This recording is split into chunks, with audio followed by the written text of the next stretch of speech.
C'est excessivement important de parler de planification successorale.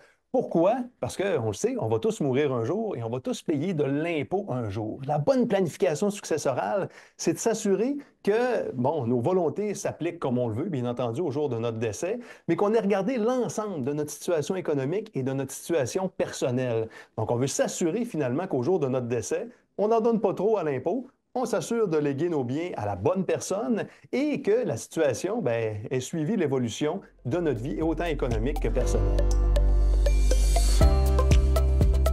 Il faut s'assurer que notre testament soit à jour.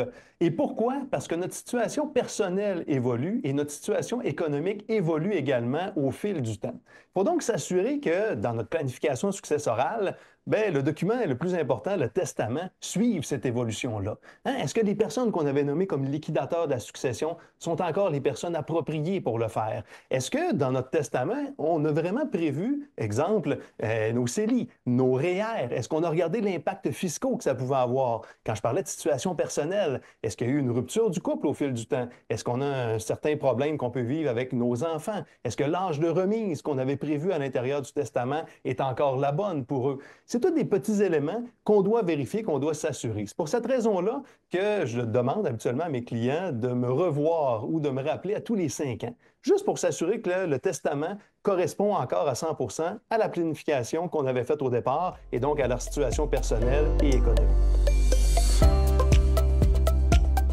La première chose que le notaire va vous demander quand vous faites votre planification successorale, c'est un bilan de votre situation économique. Donc, votre planificateur financier est au cœur de tout ça. Il peut vous remettre finalement ces informations qu'il a déjà colligées. Avec les informations qu'on aura, on pourra mettre les bonnes clauses à l'intérieur de votre testament. Oui, pour optimiser les impacts fiscaux au moment de votre décès, mais pour mettre les bonnes clauses, vous savez, pour s'assurer, par exemple, d'un roulement fiscal au niveau du transfert des REER au décès. Même principe pour le transfert au niveau des CELI ou de tout autre bien. Donc, avoir en main votre bilan, c'est important au moment de la planification successorale. Deux choses qui compliquent le plus un règlement de succession. Quelles sont-elles? La première, c'est l'absence finalement d'évolution au niveau de votre planification successorale.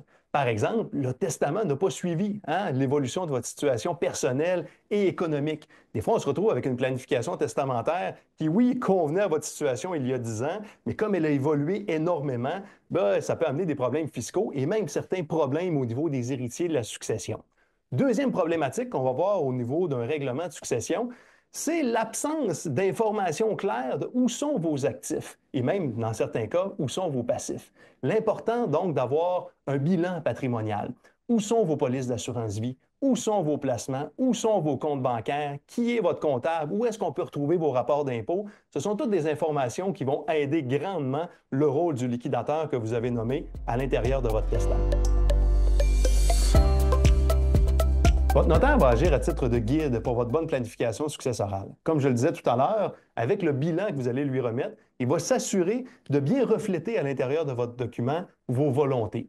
Oui, regardez les impacts fiscaux au moment de votre décès, mais surtout s'assurer que votre volonté est bien écrite. Je dis souvent à mes clients qu'il y a une différence entre le sens commun et le sens juridique des mots. Il faut donc s'assurer que votre volonté que vous avez en tête, elle est bien exprimée dans des termes juridiques pour s'assurer qu'elle soit appliquée convenablement au jour de votre décès.